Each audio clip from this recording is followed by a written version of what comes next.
నేటి దినం కొరకు ఏర్పాటు చేయబడిన లేఖన భాగాన్ని చదువుకుందాం. ఆదికాండము 24వ అధ్యాయము 12వ వచనము.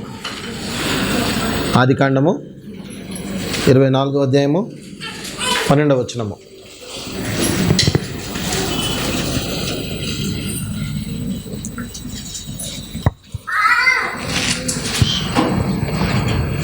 నా యజమానుడగు అబ్రహాము దేవుడు అయిన యెహోవా, నేను వచ్చిన కార్యమును త్వరలో సఫలము చేసి నా యజమానుడగు అబ్రహాం మీద అనుగ్రహము చూపుము. ప్రభు సహాయం కోరి ప్రార్థన చేసుకుందాం. పరిశుద్ధుడు అయిన మా దేవ, ప్రేమగల తండ్రి, మీకు వందనాలనైనా మరొకసారి నాయన ఉదయకాల సమయాన వాక్యదానం కొరకు సిద్ధపడుతుండగా మీ సహాయం నడిపింపు సంపూర్ణంగా దయచేయమని వేడుకుంటున్నాను.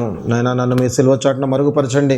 నన్ను కేవలం ఒక పాత్రగా నోటి బుర్రగా వాడుకోండి ప్రభువా.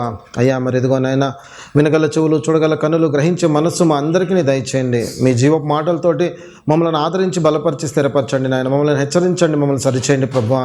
రిక్త హస్తాలతో వచ్చి అడుగుతున్నాను తండ్రి, మీ పరిశుద్ధాత్మ శక్తితో నింపి నన్ను నడిపించమని నాయన. మరి చదవబడిన లేఖన భాగంలో ఆత్మీయ సత్యములను మాకు బయలుపరచమని అడుగుతూ నీ సన్నిధికి అప్పగిస్తూ యేసు నామమున ప్రార్థించి వేడుకొంచున్నాము తండ్రి, ఆమేన్. ఆదికాండము 24వ అధ్యాయంలో ఉన్నటువంటి ఒక అంశాన్ని మనం ఈ రోజున ధ్యానించుకుందాం. గత వారం వరకు మనము కొలసీలకు రాసినటువంటి పత్రికను ధ్యానించాము. కొలసీలకు రాసిన పత్రికని మనం ముగించుకోవడం జరిగింది. మరి తర్వాత ఇంకో పుస్తకంలోనికి వెళదాము. మరి దాని నిమిత్తమే మీరు ప్రార్థన చేస్తున్నారు, నేను కూడా ప్రార్థన చేస్తున్నాను పిల్లరా. ప్రభు మరి ఎందులోకి నడిపిస్తాడో చూద్దాం. మరి ఏ పత్రిక కానీ ఏ పుస్తకం కానీ మనం ధ్యానించాలో మరి ఇచ్చేంత వరకు మనము సెలెక్టెడ్ స్క్రిప్చర్స్ని చూద్దాం. మరి ఈ రోజున మనము తీసుకున్నటువంటిది ఆదికాండము 24వ అధ్యాయము. సాధారణంగా మనం అందరము కూడాను అబ్రహామును గురించి ధ్యానించాం. అబ్రహాం గురించి తెలుసు కదండి అందరికీ కూడాను. ఆ తర్వాత శారా గురించి కూడా మనం ధ్యానించాము. చాలా విషయాలు శారా గురించి మనకు తెలుసు. అబ్రహాము, శారా. ఆ తర్వాత అబ్రహాము కుమారుడైనటువంటి ఇస్సాకు గురించి ధ్యానించాము. ఆ తర్వాత ఇస్సాకు భార్య అయినటువంటి రిబ్కా గురించి కూడా మనము ధ్యానించాం. అయితే వీళ్ళ నలుగురి మధ్య ఒక వ్యక్తి కనపడుతూ ఉంటాడు. ఆ వ్యక్తిని గురించి మనము విస్మరించాం చాలా సందర్భాల్లో. అయితే ఈ రోజున ఈ నలుగురి మధ్యలో కూడా ఒక వ్యక్తి ఉన్నాడు. ఆ వ్యక్తి ఎవరు? అబ్రహాం యొక్క పెద్ద దాసుడు. ఈ రోజున అబ్రహాము యొక్క పెద్ద దాసుడు గురించి ధ్యానిద్దాము. అలాగే ఆ దాసుడిలో ఉన్నటువంటి గొప్ప ఆత్మీయ లక్షణాలను కూడా చూద్దాము. ఏ లక్షణాలు మనం కూడా కలిగి ఉండాలో మరి అబ్రహాం యొక్క పెద్ద దాసుడి నుంచి మనం నేర్చుకోవడానికి ప్రయత్నం చేద్దాము ప్రియులారా. 24వ అధ్యాయము మొదటి 2 వచనాలను మీరు గమనించినట్లయితే కనుక ఆ మనిషి ఇక్కడ మనకు కనపడతా ఉంటాడు. చదవండి ఒకసారి మొదటి వచనం నుంచి. అబ్రహాము బహుకాలం గడిచిన వృద్ధుడై ఉండెను. అన్ని విషయములలోనూ యెహోవా అబ్రహామును ఆశీర్వదించెను. అప్పుడు అబ్రహాము తనకు కలిగిన సమస్తమును ఏలుచుండిన తన ఇంటి పెద్ద దాసునితో ఇక్కడ కనపడతా ఉన్నాడు. తన ఇంటి యొక్క పెద్ద దాసుడు అని చెప్పి మనకి ఇక్కడ అతడి గురించి ప్రస్తావించబడినట్టుగా మనం చూస్తాం. అయితే మొదటిగా మరి పెద్ద దాసుడు అని ఉంది, కానీ ఇతడికి మరి ఏ పేరు అనేది మాత్రం ఎక్కడ కూడా లేదు. అయితే ఒక సందర్భం మాత్రము ఆదికాండము 15వ అధ్యాయంలో మనకు కనపడుతుంది. అక్కడ అబ్రహాముని ప్రభు దర్శించినప్పుడు అబ్రహాంతో మాట్లాడుతూ, నేను సర్వశక్తి గల దేవుడను, నేను నిన్ను దీవిస్తాను, ఆశీర్వదిస్తాను అన్నప్పుడు అబ్రహాం అక్కడ ఏమంటాడంటే, ఇదిగో నా సంతానం లేదు కదా, నా ఇంటి యొక్క ఒకసారి చదివేద్దాం ఆ మాట. ఏమంటాడు? 15వ అధ్యాయం మొదటి 2 వచనాలు చూడండి. ఇవి జరిగిన తర్వాత యెహోవా వాక్యము అబ్రాహామునకు దర్శనమందు వచ్చి, అబ్రామా భయపడకుము, నేను నీ కేడెము, నీ బహుమానం అత్యధికమునని చెప్పాను. అందుకు అబ్రాహాం ఏమంటున్నాడు? ప్రభువైన యెహోవా నాకు ఎన్ని ఇస్తే ఏంటి నాయనా, నేను సంతానం లేకుండా ఉన్నాను కదా, మరి ఎవరు ఆస్తికర్త అవుతారంటున్నాడు ఇక్కడ? దమస్కు ఎలియాజరే నా ఇంటి ఆస్తికర్త అవుతాడు అన్నాడు. సో ఇక్కడ మనం అర్థం చేసుకున్నట్లయితే కనుక దమస్కు ఎలియాజరే ఈ పెద్ద దాసుడు అయి ఉండవచ్చు అని చెప్పి ఒక స్పెక్యులేషన్, ఒక ఇంటర్ప్రిటేషన్ తప్ప మరి కరాఖండిగా ఆ పెద్ద దాసుడి పేరు ఎలియాజరు అని చెప్పి మనం చెప్పడానికి మాత్రం అవకాశము లేదు. కానీ అన్నిటికన్నా ఉన్నతంగా ఉన్నటువంటి వాడు అతడు కనపడుతూ ఉంటాడు. ఆ తర్వాత అతను ఏమనుకుంటాడంటే, నా సంతానములు ఎవరైనా సరే మరి దీని తర్వాత పొందుకోవాల్సిన వారుగా ఉన్నారు కదా అంటాడు 15వ అధ్యాయంలోనే. సో ఏదేమైనప్పటికీ మనము ఎలియాజర్ అనుకోవచ్చు లేదా అనుకోకపోవచ్చు, కానీ అబ్రహాముకు మాత్రం ఒక పెద్ద దాసుడు ఉన్నాడు. అతడిలో ఉన్నటువంటి కొన్ని లక్షణాలు మనము ఈ రోజున చూసుకుందాము. అయితే 24వ అధ్యాయం అంతా కూడాను సందర్భం ఒకసారి వివరిస్తాను, ఒక చిన్న టేల్ లాగా. ఏంటంటే అబ్రహాము చాలా వృద్ధాప్యంలోనికి వచ్చేసాడు. వృద్ధాప్యంలోనికి వచ్చిన తర్వాత అది వాస్తవానికి అసలు అబ్రహాముకి కుమారుడే వృద్ధాప్యం అందు కలిగాడు. ఎన్నో సంవత్సరాల్లో కలిగాడు అబ్రహాముకి? 100 సంవత్సరాలప్పుడు కుమారుణ్ణి శారా కనింది. అప్పుడు మనం చదువుకున్నాం. సరే, ఆ సమయంలో పెరిగినటువంటి వాడు ఇప్పుడు వివాహ సమయానికి వచ్చేసాడు ఇస్సాకు. అంటే అబ్రహాంకి ఇంకా చాలా వయసు మీద పడింది. సో వృద్ధాప్యమందు అతడు తన పెద్ద దాసుడిని పిలిచి, ఇదిగో నా కుమారుడికి నేను వివాహం చేద్దాం అనుకుంటున్నాను, కాబట్టి నువ్వు నాకేం పని చేసి పెడతావంటే నా స్వదేశానికి వెళ్ళు, నాహోరు పట్టణానికి వెళ్ళు, అక్కడికి వెళ్ళి నా స్వజనులలో నుంచి ఇస్సాకుకి ఒక భార్యను తీసుకొని రా అని చెప్పి అక్కడ తన యొక్క పెద్ద దాసుడికి ఆజ్ఞాపిస్తాడు. సరే, ఆ పెద్ద దాసుడు అక్కడి నుంచి బయలుదేరి వెళతాడు. వెళ్ళిన తర్వాత అక్కడ ప్రభు మీద ఆధారపడి ఒక సూచన అడుగుతాడు. ప్రభువా, ఈ ఊర్లో చాలామంది మరి ఇక్కడ బావి దగ్గరికి నీళ్లు చేదుకోవడానికి వస్తున్నారు, ఆడపిల్లలందరూ కూడాను. మరి ఇస్సాకు కొరకు నువ్వు ఎవరినైతే సిద్ధపరిచావో వారిని నాకు కనపరచు. ఏమంటాడంటే, నేను నీళ్ళు అడిగినప్పుడు నాకు నీళ్ళు ఇచ్చి, అలాగే మరి నా ఒంటెలకు కూడా నీళ్ళు ఎవరైతే ఏ చిన్నదైతే పోస్తాదో ఆ చిన్నది నువ్వు ఇస్సాకు కొరకు నియమించినదని చెప్పి నేను అర్థం చేసుకుంటాను అని చెప్పి ఒక సూచన పెట్టుకుంటాడు. ఆ సూచన ప్రకారంగానే అక్కడికి రిబ్కా వస్తుంది. ఆ రిబ్కా వచ్చిన తర్వాత అదేవిధంగా ఆమె నీళ్లు పోస్తుంది, అదేవిధంగా ఒంటెలకు కూడా నీళ్లు పోసినట్టుగా మనము చూస్తాం. ఆ తర్వాత అతడు అడుగుతాడు, నువ్వు ఎవరు కుమార్తె అని అడిగినప్పుడు నేను బెతుయేలు కుమార్తెనని చెప్తాది. అయితే ఇంతగా అబ్రహాం యొక్క బంధువే అతడు బెతుయేలు. సరే అని చెప్పినప్పుడు వెంటనే ఒక ముక్కుకి ఒక కమ్మి ఇస్తాడు, చేతులకి కడియాలు తొడిగించిన తర్వాత, మరి నేను ఉండటానికి మీ దగ్గర స్థలం ఉన్నదా అంటే, మా దగ్గర స్థలం ఉంది, అదేవిధంగా గడ్డి కూడా ఉంది, ఈ ఒంటెలను ఉంచడానికి కూడా స్థలం ఉందని చెప్పి చెప్తాది. ఆ తర్వాత వాళ్ళందరూ కూడా ఇంటికి వెళతారు. ఇంటికి వెళ్ళి ముందు రిబ్కా వెళ్ళిపోయి ఇంటికి వెళ్ళి ఏం చెప్తాదంటే తన అన్న అయినటువంటి లాబానుకి చెప్తాది. ఇదిగో చూడగానే అతను గుర్తుపట్టేస్తాడు. ముక్కు కమ్మి కడియాలు చూసినప్పుడు ఏంటి ఎక్కడి నుంచి వచ్చాయని అడిగినప్పుడు వెంటనే పలానా వ్యక్తి నాకు ఇచ్చాడు అన్నప్పుడు పరుగున లాబాను వెళ్ళి అతను తీసుకుని వస్తాడు. తీసుకొని వచ్చిన తర్వాత అందరూ కూడా కూర్చుంటాడు. బెతుయేలు, లాబాను అందరూ కూర్చొని వాళ్ళందరి మధ్య కూడా ఒప్పందం జరుగుతుంది. వివాహం చేసుకోవడానికి వారు సిద్ధపడతారు, సమ్మతిస్తారు. ఆ తర్వాత పెద్ద దాసుడు రిబ్కాను తీసుకుని వెళ్ళిపోతాడు. వెళ్ళిన తర్వాత అక్కడ ఇస్సాకు ఎదురుపడతాడు పొలంలో. ఆ తర్వాత అక్కడ దుఃఖ నివారణ పొందాడు అని చెప్పి రాయబడుతుంది. ఇది 24లో ఉన్నటువంటి గొప్ప సారాంశము ప్రియులారా. సో ఈ సారాంశంలో ఈ పెద్ద దాసుడు కలిగి ఉన్నటువంటి లక్షణాలని మనం చూద్దాం. అందరికి అర్థమైపోయింది కదండి ఏ సారాంశంలో ఉన్నామో, ఎక్కడున్నామో మనం అందరం కూడాను. సరే, ఇప్పుడు అబ్రహాము తన పెద్ద దాసుడిని పిలిచి ఏం చేశాడంటే, నువ్వు వెళ్ళి నా స్వజనులలో నుంచి ఒక అమ్మాయిని తీసుకొని రా అన్నాడు. నా స్వజనులలో నుంచి నా స్వదేశమందు మాత్రమే నువ్వు తీసుకొని రా అన్నాడు.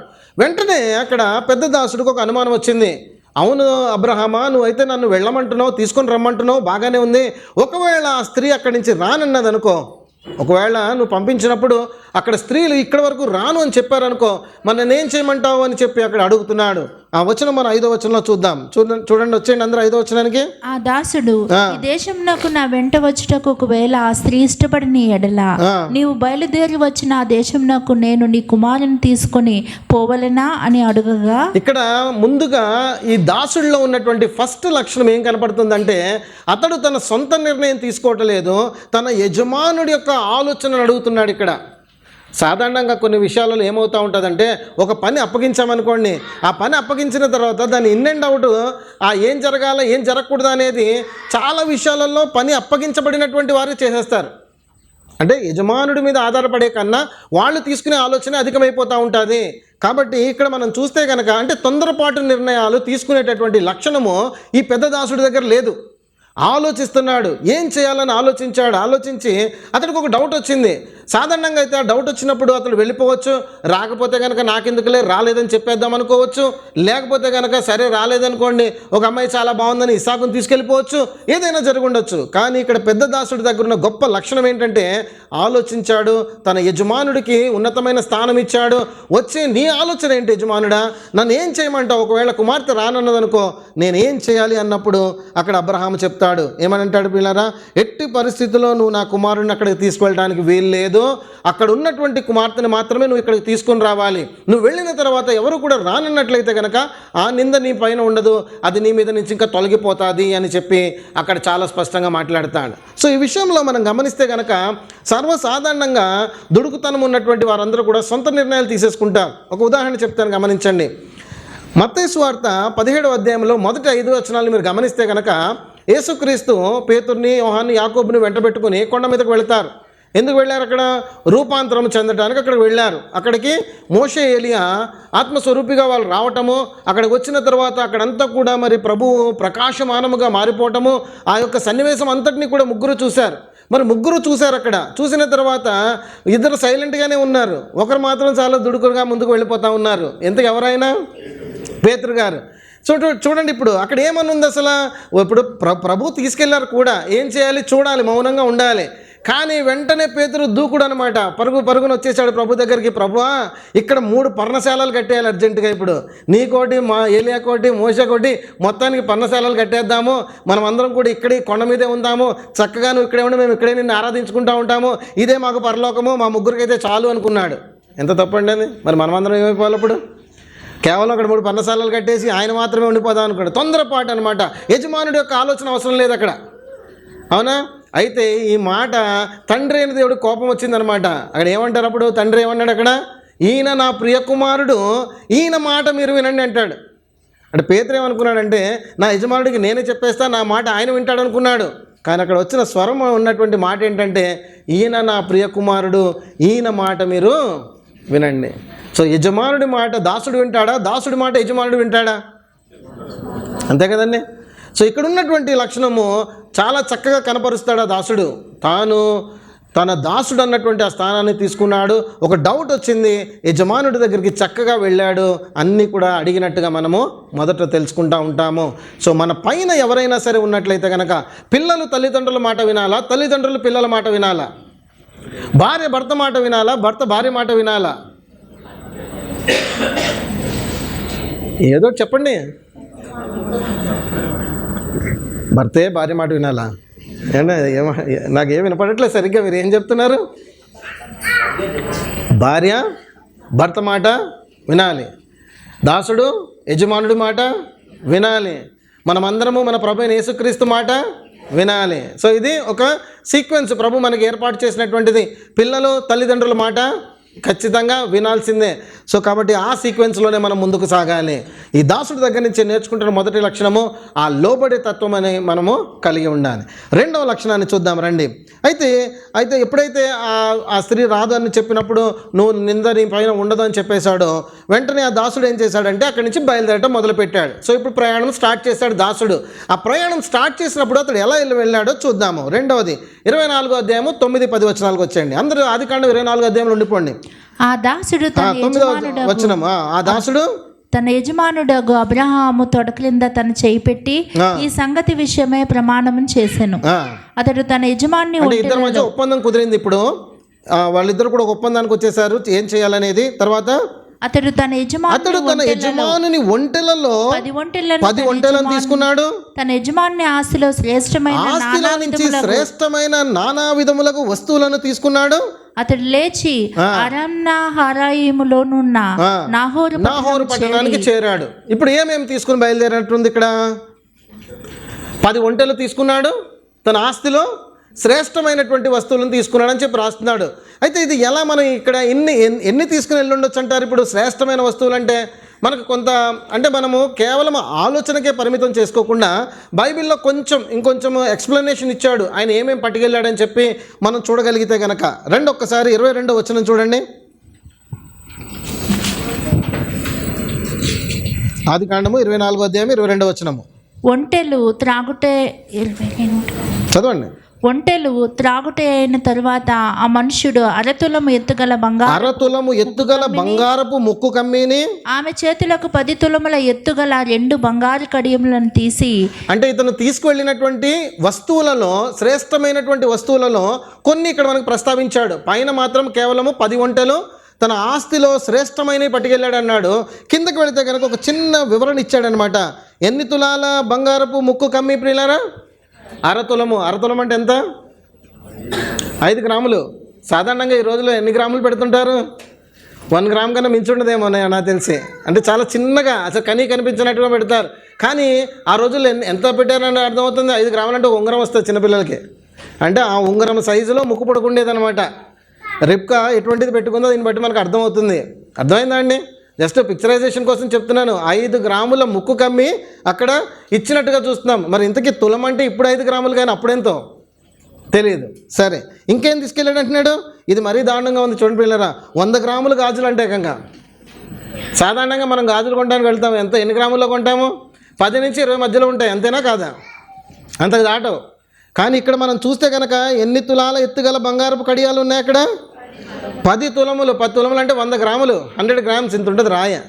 ఆ రాయని 2 గాజులు చేయండి ఇంకా. అంటే ఎంత లావుగా బరువుగా ఉండుంటాయో. అంటే అటువంటి ఆభరణాలు ఆ రోజుల్లో ధరించేవారని మనకి అర్థమవుతుంది. ఒకసారి మీరు ఎప్పుడైనా పాత కాలపు మనుషులు మీరు గమనిస్తే కనుక వారి కాళ్లకు చేతులకు కడియాలు వేసుకునేవారు. ఎంత లావు ఉండే మీరు గుర్తుపట్టండి. సాధారణ ఎక్కువ శాతం వెండి వేస్తారు, బంగారం అంతా కొనుక్కోవడం కష్టం కాబట్టి ఇంత లావు ఉంటాయి వెండి ఆభరణాలు. ఈ చేతులకే కానీ కాళ్ళకే కానీ పెట్టుకుంటూ ఉండేవారు. అవన్నీ కూడా అటువంటి సైజులోనే ఉన్నట్టుగా మనకి ఇక్కడ అర్థమవుతా ఉంది. సరే, రిబ్కా అటువంటి సైజులో పెట్టుకున్నట్టుగా, అంటే ఇక్కడ తన దాసుడు అందించినట్టుగా మనం చూస్తున్నాం. 53వ వచనానికి వచ్చేయండి ఒకసారి. 30వ వచనంలో కూడా అదే ప్రస్తావిస్తాడు. 53కి రండి. తరువాత ఆ సేవకుడు వెండి నగలను బంగారు నగలను, ఇప్పుడు ఆ దాసుడు మళ్ళీ ఏం చేశాడు?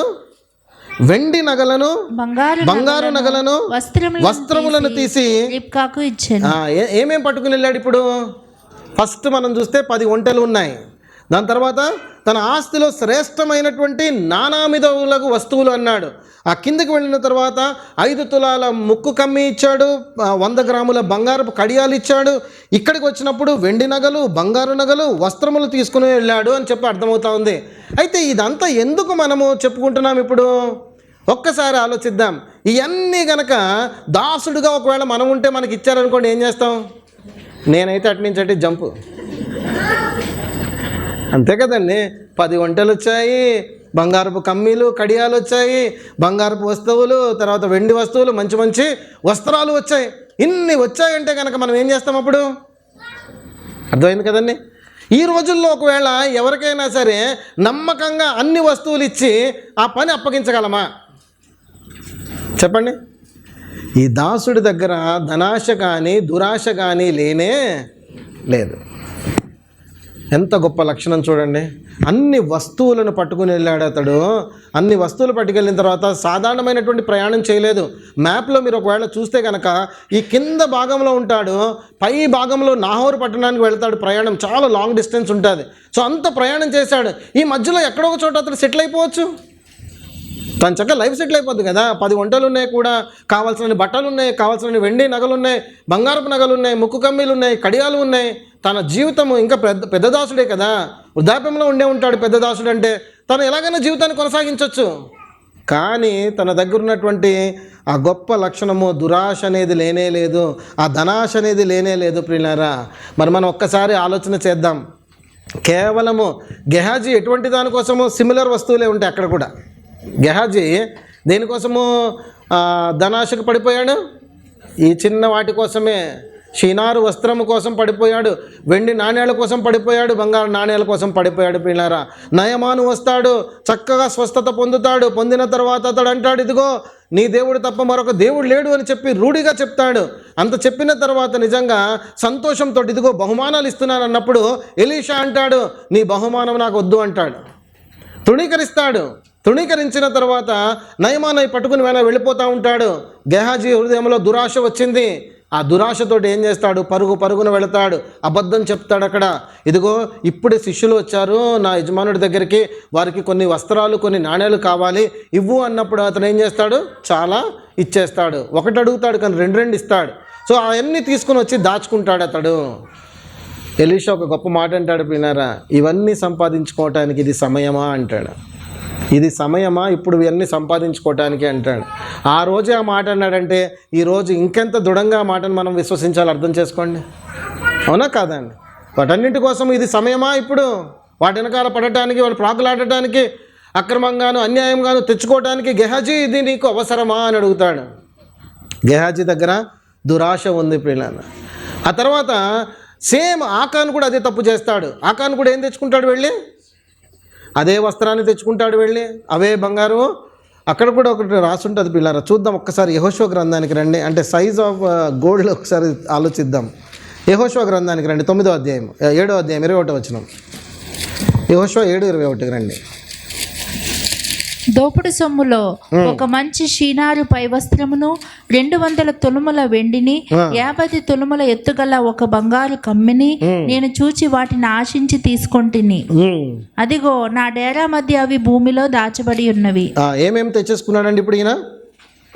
ఒక మంచి షీనారు పై వస్త్రమును తెచ్చుకున్నాడు. అంటే బాగా చేతితోటి అల్లికగా చేసినటువంటిది, అంటే బాగా వర్క్ ఉన్నటువంటిది అనమాట. అటువంటి ఒక వస్త్రాన్ని తెచ్చుకున్నాడు. తర్వాత 200 తులముల వెండి. 200 తులాలంటే ఎంత అండి? 200 తులాలంటే ఎంతండి? 2 కేజీల అది వెండిని తెచ్చుకున్నాడు వెళ్ళి, 2 కేజీలు. తర్వాత 50 తులముల ఎత్తుగల ఒక బంగారు కమ్మిని. ఒక్క కమ్మి ఎంత ఉందంటండి? 50 తులముల ఎత్తుగల ఒక బంగారు కమ్మి తెచ్చుకున్నాడు. 50 తులాలంటే ఎంత ఇప్పుడు? ½ కేజీ, 500 గ్రాములు, అర కేజీ కమ్మి తెచ్చుకున్నాడు వెళ్ళి. నిజంగా అవి చూడగానే ఒకవేళ నిజంగా అతనికి ఆశ పుట్టుండొచ్చు పిల్లరా. ఈ రోజున అలాంటివి మనకు కనపడవు. మనకు చాలా చిన్నవి కనపడుతున్నాయి ఈ రోజుల్లో. సన్న గాజులు, సన్న చైన్లు అన్నీ చిన్నవి కనపడుతున్నాయి. ఇలాంటిది ఏదైనా మీకు ఒకటి కనపడ్డది అనుకోండి, మీ మనసు ఎలా ఉంటుంది? మీరైనా నగలు కొనడానికి నగల షాప్కి వెళ్ళినప్పుడు మనం కొనేమో చిన్నవి ఉంటాయి, ఆ వెనకాల పెట్టినవేమో ఇంత పెద్ద హారాలు ఉంటాయి. అవి అడిగినప్పుడు అవి చూసినప్పుడు అమ్మ బాబాయ్ అది ఎంత ఉందో, ఎవరు కొంటారో ఏంటో అనుకుంటాం అనుకోమా. ఇక్కడ కూడా పాపం ఆకానికి అదే విధంగా అనిపించింది, గెహాజీకి అదే విధంగా అనిపించింది. ఏకంగా అర కేజీల పైన ఉన్నాయి వస్తువులన్నీ కూడాను. అంత వస్తువు చూసేటప్పటికి ఏమైపోతుంది? దురాశ. ధనం చూస్తే చాలు దురాశ వచ్చేస్తుంది. ధనము చూస్తే చాలు దురాశ వస్తుంది. అందుకే ధనాన్ని ఎక్కువ చూడొద్దు. ఒక డిజిటల్ మనీ వచ్చేసింది, మంచి పని అయినట్టుంది ఈ రోజుల్లో. ఆ ధనాన్ని చూసే పని తగ్గిపోయింది. సో ధనం ఎప్పుడైతే చూస్తామో అప్పుడు దురాశ అనేది వస్తుంది. పాపం యూదా కూడా తప్పిపోయేవాడు కాదేమోనండి. ఒకవేళ ఆ యొక్క ధనం యొక్క సంచి అతని దగ్గర లేకపోయిందంటే, ఆ సంచి ఎప్పుడైతే అతని దగ్గర పెట్టుకున్నాడో, ట్రెజరర్గా ప్రభు దగ్గర ఎప్పుడైతే పనిచేశాడో, చేసిన వెంటనే ఏమైపోయింది? మాటిగా డబ్బు చూడటమే. ప్రభు దగ్గరకు వచ్చినప్పుడు ఎవరైనా కానుకిచ్చారనుకోండి, ఎవరు కలెక్ట్ చేసేవారు? యూదా కలెక్ట్ చేసేవాడు. ఏదైనా ఖర్చు పెట్టాల్సి వచ్చిందనుకోండి, ఎవరు ఖర్చు పెట్టేవారు? యూదా ఖర్చు పెట్టేవాడు. అంటే ఇన్కమింగ్, అవుట్ గోయింగ్, ఈ ఫ్లో అంతా కూడా చూస్తున్నాడు. అమ్మ ఈ చేతులతో వస్తున్నాయి, ఈ చేతులతో పోతున్నాయి, ప్రభు చాలా వ్యర్థం చేసేస్తున్నాడు, ఏదోటి చేసి ఇట్లా దాచేయాలని చెప్పి ఏం చేసేయడం మొదలుపెట్టాడు? నెమ్మదిగా సైడ్ వేయటం మొదలుపెట్టాడు, దొంగతనం చేయటం మొదలుపెట్టాడు. ఆఖరికి ఆ అలవాటు ఎంతవరకు వచ్చేసిందంటే, ప్రభుని అమ్మేస్తే పోలే, ఒక 30 నాణ్యాలు వచ్చేస్తున్నాయని చెప్పి ప్రభునే అమ్మేశాడు. ధనమును చూస్తే చాలు దురాశ అనేది ఖచ్చితంగా వస్తుంది. ధనము ఎంత దూరంగా ఉంటే అంత మంచిది. సమస్త కీడులకు మూలమైంది ఒకటి ఉంది, ఏంటది? ధనం. అంతేనండి. సమస్త కీడులకు మూలం ఏంటి? మూలం అంటే రూట్ కాజ్ అనమాట. మూలం ఇంకదే. రూట్ కాజ్ ఏదైనా మనిషి తప్పిపోవడానికి ఉంది అంటే అది ధనమే. సో చాలా కేర్ఫుల్గా ఉండాలి. ఈ గొప్ప లక్షణము ఆ దాసుడి దగ్గర ఉందా? ఇన్ని పట్టుకొని వెళ్ళినప్పటికీ కూడా తనలో దురాశ లేదు. అవన్నీ కూడా ఎవరికి ఇవ్వాల్సినవో వాళ్ళకి ఇచ్చినట్టుగా మనం అక్కడ చూస్తూ ఉన్నాము. పిల్లరా, ఈ రోజుల్లో ఇంకొక గొప్ప దురాశ ఒకటి వచ్చి పడింది జనాలందరికీ కూడాను. అప్పట్లో మనం చూస్తే ధనం చూస్తే దురాశ వస్తుంది అనుకున్న, ఈ రోజున స్థలాలు చూస్తే దురాశ వచ్చేసింది జనాలకి. ఎక్కడైనా స్థలం కనపడిందంటే చాలు కబ్జా, అంతేనా? అయితే అది ఈ రోజుల్లో వచ్చింది కాదు, ఆ రోజుల్లోనే స్టార్ట్ అయిపోయింది. ఎవరు కబ్జా చేశారు చెప్పండి వాళ్ళు? క్విజ్. ఆహాబు. అబ్బా పిల్లలు చెప్పేస్తున్నారు, వెరీ గుడ్. ఎవరిది చేశాడు? ఎవరు చెప్పకండి, పిల్లలు చెప్పినది. ఎవరిది చేశాడు ఆహాబు? కరెక్టే. నాబోతు యొక్క ద్రాక్ష తోటని కబ్జా చేశాడు. అంటే ధనాన్ని చూసినా స్థలాన్ని చూసినా ఏమొస్తుంది? అందరికీ దురాశ వచ్చేస్తుంది. అందుకనే మన కళ్ళు చాలా జాగ్రత్తగా ఉండాలి. అవునా? దావీదు గారు అదే కదా ప్రార్థన చేస్తూ ఉంటాడు, నాయనా ఈ కంటితో నేను పాపం చేయకుండా నా కన్నులు తిప్పేయి ప్రభువా అంటాడు. చాలా కేర్ఫుల్గా ఉండాలి. మనం ఏం చూస్తున్నామో, ఏమి ఆశిస్తున్నాం, ఏమి మనం కావాలని కోరుకుంటున్నాం అనేది ఎప్పుడు చాలా జాగ్రత్తగా ఉండాలి. ఇక్కడ దాసుడి దగ్గర ఉన్న గొప్ప లక్షణము ఆ ధనాశ, దురాశ లేదు. ఫస్ట్ లక్షణం ఏంటండి? సొంత నిర్ణయాలు తీసుకోలేదు, యజమానుడి యొక్క ఆలోచన మీద ఆధారపడినవాడు. రెండవది చూస్తున్నాము ధనాశ, దురాశ లేనటువంటి వాడు. మూడవ లక్షణాన్ని చూద్దాం. ఆదికాండం 24వ అధ్యాయానికి వచ్చేయండి, 11వ వచనానికి. సాయంకాలమందు స్త్రీలు నీళ్లు చేదుకొనవచ్చు వేళకు ఆ ఊరి బయటనున్న నీలబావి యొద్ద తన ఒంటిలను మొకరింపచేసి ఇట్లా నేను. ఇప్పుడు ఏం చేశాడండి? ఎక్కడి వరకు సాగుతుంది మన ప్రయాణం? ఇప్పుడు నాహోరు పట్టణానికి వచ్చేసాడు దాసుడు. అంటే ఆయనతో పాటు మనం కూడా వెళ్తున్నాం అనుకోండి. నాహోరు చేరిపోయి మనం అందరం ఇప్పుడు, రైట్. అయితే ఏం జరిగింది? ఇప్పుడు నాహోరు చేరిన తర్వాత సాయంకాలమందు స్త్రీలు నీళ్లు చేదుకొని వచ్చు వేళకు ఆ ఊరి బయటనున్న నీళ్ల బావి వద్ద తన ఒంటెలను ఏం చేశాడు? మోకరింపచేశాడు. తర్వాత ఏం చేశాడు? మోకరింపచేసి, నా యజమానుడగు అబ్రహాము దేవుడైన యెహోవా, ఆ. నేను వచ్చిన కార్యమును త్వరలో సఫలము చేసి ఆ. నా యజమానుడగు అబ్రహాం మీద అనుగ్రహము చూపుము. ఆగుదాము ప్రియులారా. ఇక్కడ మూడవ గొప్ప లక్షణం మనకి ఇక్కడ కనపడతా ఉంది. అతడు ప్రార్థనాపరుడు. ఊరికైతే వచ్చాడు, ఊరైతే చేరిపోయాడు. చేరిపోయిన తర్వాత తన పనిని మొదట ఎవరికి అప్పగిస్తున్నాడు? ఇప్పుడు చూడండి, అంతా అయిపోయిన తర్వాత కాదు, అతడు చేరాడు. ఇదిగో ఇక్కడ నా పని ప్రారంభమవుతుంది. నాహోరు పట్టణం నుంచే, తన సంబంధికుల్లో నుంచే, స్వజనులలో నుంచే పిల్లని తీసుకొని రమ్మని చెప్పాడు. ఇది నా వల్ల ఏ పని కాదు. ఎలా గుర్తుపట్టను నేను వాళ్ళ జనాంగాన్ని? ఏ విధంగా నేను వాళ్ళలో ఉన్నటువంటి వారిని తీసుకురాగలను? ఇది నా వల్ల ఏ పని కాదు. ఎవరి వల్ల అవుతుంది? అది దేవుని వల్లనే అవుతుంది. ఎందుకంటే ఎవరు ఏంటో దేవుడికి తెలుసు, ఎవరి హృదయం ఏంటో దేవుడికి తెలుసు. ఆయన మరుగైనది ఏది కూడా లేదు. కాబట్టి దేవుని సహాయం కోరి వచ్చి అడుగుతున్నాడు, నా యజమానుడుగా అబ్రహాము దేవుడైన యెహోవా, ఇదిగో నేను వచ్చిన కార్యమును నువ్వు సఫలపరచు.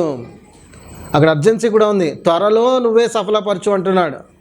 సో త్వరగా నాకు ఇది సఫలము చేయి ప్రభు అని ప్రార్థించినటువంటి వాడిగా మనకి ఇక్కడ కనపడతా ఉంది ప్రియులారా. మరి ఆలోచన చేయండి, ఆ కార్యము సఫలపరచబడిందా? మనకి తెలుసు కదా. మరి ఇప్పుడు ఎంతమంది ఏదైనా కార్యానికి పూనుకున్నప్పుడు మొదట దేవునికి అప్పగిస్తున్నారు? అన్ని విషయాలలో, ప్రతి విషయంలో మనం ప్రభుకి అప్పగించే వారముగా ఉండాలి. అది చిన్న పనైనా పెద్ద పనైనా సరే. ప్రార్థన లేకుండా మనం బయట అడుగు పెట్టవద్దు. కేవలం మనం కాలేజీకి వెళ్ళొస్తున్నా, పనికి జాబ్కి వెళ్ళొస్తున్నా, ఏ పనైనా సరే మనం ఇంట్లోంచి అడుగు బయట పెడుతున్నామంటే ప్రభువా ఇదిగో నీకు అప్పగించుకుంటున్నానని అప్పగించాలి. ఇక్కడ కూడా అతడు చూడండి, ఒక కార్యము సఫలపరచబడాలి, అది గొప్ప కార్యము. కాబట్టి ఏం చేశాడు? దేవునికే అప్పగించాడు. పిన్నాను ప్రార్థనా పరుడైనటువంటి వాడు. ఇంకా ఈ పాయింట్ మీద మనము ప్రార్థనలు చూస్తే ఎన్నో ప్రార్థనలు చూడవచ్చు. అంటే మన బైబిల్లో అనేకమైన ప్రార్థనలు మనకి పొందుపరచబడి ఉన్నాయి. ఆ ప్రార్థనలన్నింటినీ కూడా మనము ధ్యానించవచ్చు. అందులో ఉన్నటువంటి ఆత్మీయ సత్యాలను మనం చూడవచ్చు. అయితే కేవలం 2-3 ప్రార్థనలు ఒక్కసారి పరిశీలనగా చూద్దాం. అంటే వాళ్ళు చేసినటువంటి ప్రార్థన ఎటువంటిది? ఒక ప్రార్థన మనకి చాలా ప్రత్యేకంగా కనపడుతూ ఉంటుంది. అన్ని ప్రార్థనలు ప్రత్యేకమే, కానీ ఒక ప్రార్థన ప్రత్యేకంగా కనబడుతుంది. ఎందుకంటే ఆ వ్యక్తి ఆ విధంగా అలా వస్తాడు, కేవలము ప్రార్థన చేస్తాడు, సఫలపరచబడుతుంది, మాయమైపోతాడు. కేవలము ప్రార్థన వరకు మాత్రమే కనబడతాడు ఆ వ్యక్తి. ఎవరో చెప్తారు ఆ వ్యక్తి? ఇంకోటి ఇప్పుడు హింట్ ఇస్తాను. ఆ వ్యక్తి ఎవరో చెప్పడానికి, నా యొక్క సరిహద్దులు విశాలపరచమని అడుగుతాడు అతడు. ఎబ్బేజు. ఒకసారి దినవృత్తాంతాల గ్రంథానికి వెళ్దాం రండి. అంటే హింట్ ఇస్తే చెప్పేస్తారనమాట అన్నీ. మొదటి దినవృత్తాంతాల గ్రంథము 4వ అధ్యాయము 9-10 వచనాలని చదువుకుందాం ఒక్కసారి. ఇతడి గురించి ఇంకెక్కడా రాయబడలేదు. చదవండి. ఎబ్బేజు తన సహోదరుల కంటే ఘనం పొందిన వాడై ఉండెను. వేదన పడి ఇతని కంటినని అతని తల్లి అతనికి ఎబ్బేజు అని పేరు పెట్టెను. ఎబ్బేజు ఇశ్రాయేలీయుల దేవుని గూర్చి మొరుపెట్టి, నీవు నన్ను నిశ్చయముగా ఆశీర్వదించి నా సరిహద్దును విశాలపరిచి నీ చెయ్యి నాకు తోడుగా ఉండ దయచేసి నాకు కీడు రాకుండా దానిలో నుండి నన్ను తప్పించుము అని ప్రార్థింపగా దేవుడు అతడు మనవి చేసిన దాన్ని అతనికి దయచేసాను. ఇంతే పిల్లరా, ఎబ్బేజు గురించి ఇక్కడ మాత్రమే మనకి కనపడుతుంది, ఇంకెక్కడ కనపడదు. అతడు ఎంట్రీ ఏంటో తెలియదు, ఆయన ఎగ్జిట్ ఏంటో తెలియదు, కానీ అతడి గురించి ఒక మాట రాయబడి ఉంటుంది. ఏమని రాయబడి ఉంటుంది? ఎబ్బేజు అని ఉంటుంది మొదట. ఆ తర్వాత కింద చూస్తే కనుక వేదన, ఫుట్నోట్లో మీకు వేదన అని ఉంటుంది. తన సహోదరుల కంటే ఘనము పొందిన వాడై ఉండెను, వేదన పడి ఇతని కంటిని అతని తల్లి అతనికి ఏమని పేరు పెట్టింది? ఎబ్బేజ్ అని పేరు పెట్టింది. పిల్లలు ఎబ్బేజ్ అని పేరు పెట్టింది. ఆ తర్వాత అతడు ఒకటి ప్రార్థన చేస్తూ ఉన్నాడు. ఆ ప్రార్థనకి జవాబు కూడా వెంటనే వచ్చినట్టుగా కింద ఆమోదించబడినట్టుగా మనం చూస్తున్నాం. దేవుడు అతను మనవి చేశాను, దానికి అతనికి మనవి చేసిన దానిని అతనికి దయచేసాను అని చెప్పి. కాబట్టి ఒక్కసారి ఇక్కడ ఈ ప్రార్థనలో ఉన్నటువంటి గొప్పతనాన్ని ఆలోచించండి. మనము కలిగి ఉన్నటువంటి దేవుడు ప్రార్థన వినే దేవుడు. ఆయన అంతటా ఆయన అన్నాడు, ఏమన్నాడు ఆయన? నాకు మొరపెట్టండి, నేను మీకు ఉత్తరం ఇస్తానని చెప్పాడు. అడగండి మీకు ఇవ్వబడుతుంది, వెతకండి మీకు దొరుకుతుంది, తట్టండి మీకు తీయబడుతుంది అన్నాడు. ఎవరన్నారు ఈ మాటలు? ఆయనే చెప్పాడు. సో చెప్పినటువంటి వ్యక్తి సత్యవంతుడేనా? మాట మీద నిలబడేవాడేనా? అయితే ఆయన ఎవరు ప్రార్థన చేస్తారా అని చెప్పి చూస్తున్నాడు. ఇంకో మాట అంటాడు ఆయన, మీ సంతోషం పరిపూర్ణమగినట్లు అడుగుడి మీకు ఇవ్వబడును అంటాడు. సో ఈ మాటలన్నీ మన ప్రభువైన యేసుక్రీస్తు మనకు చెప్తా ఉన్నారు. ఆయన స్థానంలో ఉన్నటువంటి ఆయన కరాఖండిగా చెప్పినటువంటి దాన్ని నెరవేర్చడానికి సిద్ధంగా ఉన్నాడు. మరి చేయకుండా ఉండి పొందుకోకుండా ఉన్నటువంటిది ఎవరు? మనమే. ప్రార్థన అనేది మనము చేశామంటే దానికి జవాబు అనేది ఖచ్చితంగా వస్తుంది. ప్రభు నిర్ణయించిన కాలం ప్రకారము ఆయన సమయమందు ప్రతి ఒక్క దానికి జవాబు వస్తుంది. మనము చేయవలసింది ఏంటంటే ప్రార్థన. అది చేసిన తర్వాత నేను చేశాను కదా నాకు ఎందుకు ఇవ్వవని మనం అడగకూడదు. ప్రభువా అది నీ చిత్తమైతే నాకు దయచేయని మనము అడిగే వారంగా ఉండాలి. ఇక్కడ గమనిస్తే కనుక ఎబ్బేజు విషయంలో మనకి ఈ మాటను చూడగలుగుతూ ఉంటాము. ఎబ్బేజు అనే దాని గురించి ఒకసారి మనము ధ్యానిస్తే ఇతడి గురించి మరొక్కసారి ఇక్కడ 2వ అధ్యాయము 55వ వచనంలో మనకు కనపడుతుంది. ఇదే మొదటి దినవృత్తాంతాల గ్రంథము. ఒక చిన్న పాయింట్ చెప్తాను పిల్లలంతా, అంతకు మించి ఏం లేదు. ఒక్క మాట 55 చదవండి. ఇప్పుడు ఎబ్బేజులో అన్నాడు. ఇక్కడ ఏంటంటే ప్లేస్ గురించి మాట్లాడుతున్నాడు. ఇక్కడ ఒక ప్రాంతానికి పేరు పెట్టబడింది. ఆ పేరు ఏంటి ఇప్పుడు ఇక్కడ? ఎబ్బేజు, ఆ ప్రాంతము. సో అక్కడ కాపురం ఉన్నటువంటి వారి గురించి మాట్లాడుతున్నాడు. అయితే ఈ ఎబ్బేజులో ఎవరు కాపురం ఉన్నారు? లేఖికుల వంశములైన తెరాతీయులను, షిమియాతీయులను, షుకోతీయులను, వీళ్ళందరిని వదిలేసేయండి. ఆ తర్వాత ఇక్కడ లాస్ట్లో వాడుతున్న పదాన్ని చూడండి. వీరు రెకాబు ఇంటి వారికి తండ్రి అయిన హామాతు వలన పుట్టిన కేనీయుల సంబంధులు. అంటే ఎబ్బేజు అనే ఒక ప్రాంతం ఉంది.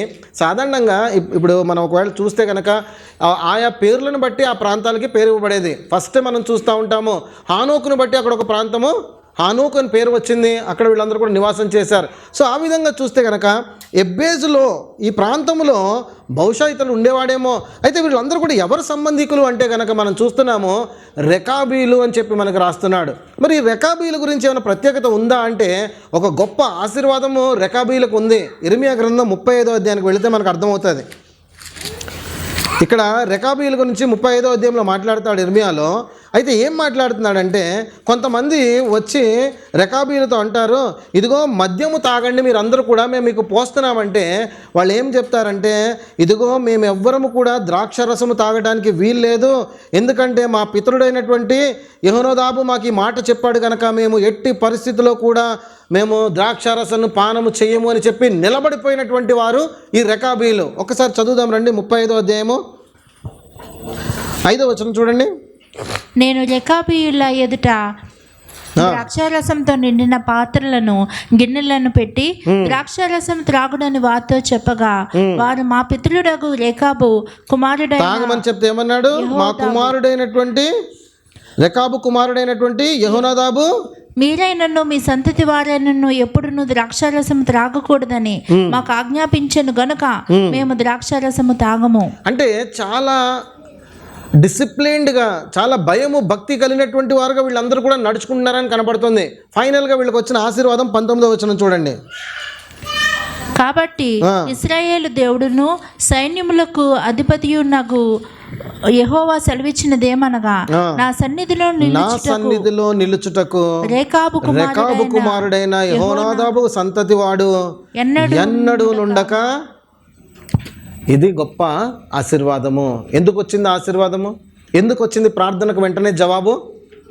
అర్థమైందండి? మనమందరము కూడా ప్రార్థన చేస్తున్నాం. ఇప్పటి వరకు మాట్లాడుకున్న సత్యం ఏంటంటే ఇక్కడ ప్రార్థన చేయండి నేను వింటున్నాను అన్నటువంటి దేవుడు ఉన్నాడు.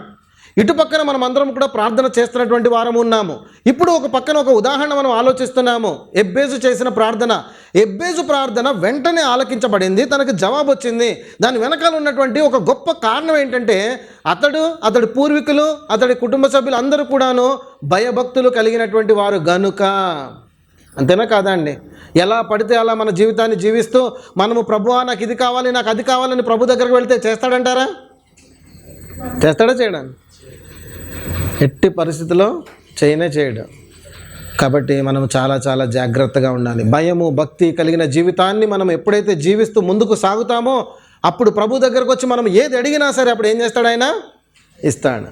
ఎబ్బేజు ద్వారా మనం నేర్చుకునే గొప్ప పాఠం అదే. అతడి గురించి మనకు రాయబడలేదు, కానీ ఒక్కసారి ఎబ్బేజు ప్రాంతంలోనికి వెళితే కనుక ఆ ప్రాంతంలో ఎవరున్నారంటే రెకాబీలు ఉన్నారు. ఈ రెకాబీల వలన వారికి వచ్చిన ఆశీర్వాదం ఏంటంటే వారు భయభక్తులు కలిగిన వారు, యథార్థంగా నడిచిన వారు కనుక వారికి జవాబులు ఈ విధంగా వచ్చాయని చెప్పి మనకు అర్థమవుతుంది. మన ప్రార్థన ఆలస్యం అవుతుందంటే కనుక మన ప్రవర్తన, మన నడత ఒకవేళ దేవుని దృష్టికి సరైనదిగా ఉందో లేదో అని మనమే క్వశ్చన్ చేసుకోవాలి. దేవా, ఎక్కడైనా నీ దృష్టికి నేను పాపంలో ఉన్నానా? ఏదైనా నేను తప్పు చేసి నేను ముందుకు వెళ్ళలేకపోతున్నానా? నా ప్రార్థనకు ఎందుకు జవాబు రావట్లేదని మనల్ని మనం పరిశీలన చేసుకుని మనం ముందుకు సాగాలి. సో కాబట్టి ప్రతి ఒక్కరూ కూడాను భయము భక్తి కలిగినటువంటి వారుగా తమ జీవితాన్ని ముందుకు తీసుకువెళ్తూ ఉండి మనం ఏది అడిగినా సరే ప్రభు ఏమంటాడప్పుడు నిశ్చయంగా నేను మీకు చేస్తానంట. సో అది ఎబ్బేజు ప్రార్థనలో ఉన్నటువంటి ఒక గొప్ప సత్యమని మనం అర్థం చేసుకోవచ్చు ప్రియులారా. నెహెమ్యా కూడా ప్రాకారాలు కూల్చబడిపోయినాయి, యూదులందరూ బాధపడుతున్నారని తెలుసుకున్నప్పుడు వెంటనే ఏం చేస్తాడు? మోకరించాడు, ఉపవాసం ఉన్నాడు, కన్నీరు పెట్టాడు, అక్కడ ప్రార్థన చేస్తాడు. ప్రభువా ఇదిగో నాకు కావాల్సినవన్నీ దయచేయి అని అడుగుతాడు. వెంటనే అక్కడ నెహెమ్యాకి కూడా జవాబు వచ్చినట్టుగా మనం చూస్తాము. అన్ని జవాబులు ఇన్స్టెంట్గా కనపడతా ఉంటాయి. నెహెమ్యా ప్రార్థనలో ఉన్నటువంటి గొప్పతనం కూడా ఏంటంటే అక్కడ రాజుకి ద్రాక్షారసం అందిస్తూ ఉంటాడు. ఆ సమయంలో కూడా నీకెందుకు ముఖం వికారముగా ఉంది, జబ్బేమన్నా చేసిందా, నీ ఏం బాధలో ఉన్నావు అని అడిగినప్పుడు వెంటనే తనలో తాను ప్రార్థన చేసేసుకుంటున్నాడు. ఇన్స్టెంట్గా ప్రార్థన చేస్తున్నాడు. ప్రభువా నీ సహాయం నాకు కావాలి, ఇదిగో రాజు ఈ విధంగా అడుగుతున్నాడు, నేను రాజును అడగబోతున్నాను అన్నాడు. వెంటనే ఏమైపోయింది? ఆ ప్రార్థనకు జవాబు కూడా వచ్చేసింది ఇన్స్టెంట్గా. ఒకసారి నెహెమ్యా గ్రంథానికి రండి, ఆ మాట గమనించండి. అంటే ఎంత త్వరగా ఈ జవాబులు వస్తున్నాయో మనకు అర్థమవుతూ ఉంటుంది. 2వ అధ్యాయంలో మొదట అయితే మనం చూస్తే కనుక ఇక్కడ 3వ వచనం నుంచి చూస్తే అతడు మోకరించి ఉపవాసం ఉండి ప్రార్థించాడు, కన్నీరు విరిచాడని మనకు అర్థమవుతూ ఉంటుంది. 11వ వచనంలో చూస్తే కనుక బ్రతిమాలుతూ ఉంటాడు, ప్రభువా ఇదిగో నీ దాసుని యొక్క ఆలోచనను సఫలపరచు, నా యందు దయ చూపినట్లుగా ఇదిగో అనుగ్రహించని చెప్పి బ్రతిమాలుతున్నాడు. ఈ మనుష్యుడు నా యందు దయ చూపినట్లు, ఎవరా మనుష్యుడు? ఆ రాజు దయ చూపించాలని అడుగుతున్నాడు. ఇప్పుడు 2వ అధ్యాయంలోనికి రండి. అటు తర్వాత అర్తహషస్త రాజు ఏలుబడి కాలంన 20వ సంవత్సరంలో నిసాను మాసమందు రాజు ద్రాక్షారసం త్రాగవలనని చూచుచుండగా నేను ద్రాక్షారసం తీసుకుని రాజునకు అందించి తిని, అంతకు పూర్వం నేను ఎన్నడూను అతని ఎదుట విచారంగా ఉండలేదు. కాగా రాజు, నీకు వ్యాధి లేదు కదా, నీ ముఖం విచారంగా ఉన్నదేమి, నీ హృదయ దుఃఖము చేతనే అది కలిగినదని నాతో అనగా, నేను మిగుల భయపడి రాజు చిరంజీవి అగునుగాక, నా పితరుల సమాధులుండు పట్టణం పాడైపోయి దాని గుమ్మములను అగ్ని చేత కాల్చబడి ఉండగా నాకు దుఃఖముఖము లేకపోవునా అని రాజుతో అంటిని. అప్పుడు రాజు, ఏమి కావలసి నీవు మనవి చేయుచు. చూడండి, ఇద్దరి మధ్య సంభాషణ జరుగుతుంది కదా. ఇక్కడ రాజు అడుగుతున్నాడు, నెహెమ్యా సమాధానం చెప్తున్నాడు. ఇద్దరి మధ్య సంభాషణ జరుగుతున్నప్పుడు రాజు అన్నాడు, ఏమి కావలసి నువ్వు మనవి చేయుచున్నావు అన్నప్పుడు వెంటనే ఏం చేశాడు? ఇప్పుడు అక్కడ నేను ఆకాశమందలి దేవునికి, ఎంత గ్యాప్ ఉందండి అక్కడ. రాజుతో మాట్లాడుతున్నప్పుడు ఎంత అలర్ట్గా ఉండాలి అక్కడ సేవకుడు. అటువంటి గ్యాప్లో కూడా నేను ఆకాశమందలికి దేవునికి ప్రార్థన చేసి అంటున్నాడు. అంటే ఇన్స్టెంట్గా అక్కడ ఏమడుగుతున్నాడు? ప్రభువా నీ సహాయం కావాలి, ప్రభువా ఇదిగో రాజుతో మాట్లాడుతున్నాను నేను, ఇదిగో నన్ను సరైన మార్గంలో నడిపించని చెప్పి అక్కడ తాను ప్రార్థన చేశాడు. అప్పటికప్పుడు కూడా అతడు చేసిన ప్రార్థనకి వెంటనే జవాబు వచ్చినట్టుగా మనము 2వ అధ్యాయంలో చూస్తాం. సో మొదట ఎబ్బేజుని బట్టి మనం తెలుసుకునేది ఏంటంటే యథార్థంగా ఎప్పుడైతే మనం ఉంటామో ప్రార్థనకు జవాబు ఖచ్చితంగా వస్తుంది.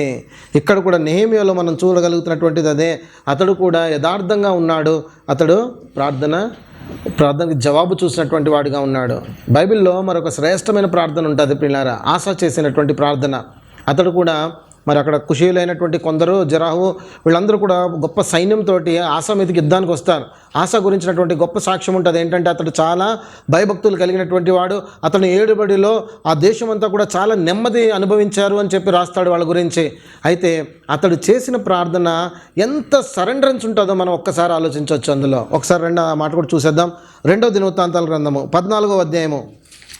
ఈ ఒక్క మాట చూడండి, ప్రార్థన అంతా చదవద్దు కానీ 10వ వచనం దగ్గర చూడండి. 2వ దినవృత్తాంతాలు 14వ అధ్యాయము తీసారండి. 10వ వచనం చూసేయండి.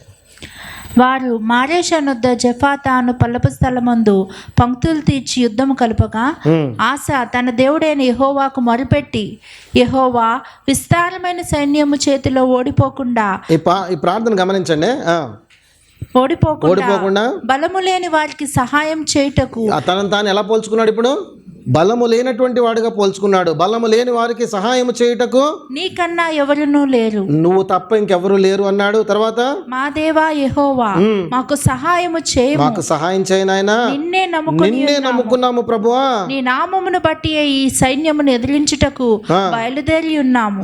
యెహోవా నీవే మా దేవుడవు, నరమాత్రులను నీ పైని జయమొందనీయకుము అని ప్రార్థింపగా కంప్లీట్ గా సరెండర్ అయిపోయాడు. మా వల్ల కాదు నాయనా, నీ వల్లనే సాధ్యము అని చెప్పి అప్పగించేసుకున్నాడు. ఆ తర్వాత అక్కడ విజయం పొందుతారు, కొల్ల సొమ్ము కూడా సంపాదించుకున్నట్టుగా మనము చూస్తూ ఉంటాము.